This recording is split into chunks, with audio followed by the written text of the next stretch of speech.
Hello everyone, in this video I will show you how to use add yours sticker on Instagram. So first of all, open up the Instagram app. Make sure that you have updated the app from the Play Store or the App Store. So once you are here, you need to click on your story. You need to post a story. Okay, so I'm going to click on my profile here on the top left hand corner.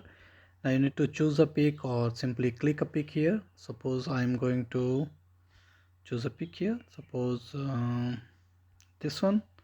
Okay, so once you are here, now you need to click on the sticker option at the top options just beside the text on sticker.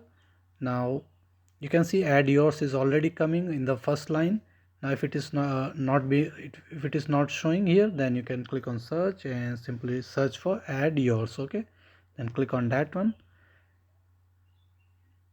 Okay, where it is, add yours.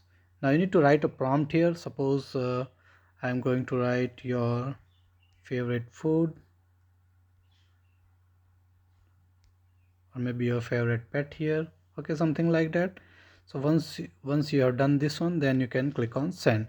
So if somebody else sees it, then he can actually click on add yours and he can post a pic regarding their pet. Okay, and you will be able to see it on your story. Once you click on your story, then you can see uh, how other people have posted their pics and you can actually watch them. Okay, so this is how you can use add yours sticker on Instagram. So thank you for watching the video. Please like it and subscribe to my YouTube channel. Thank you.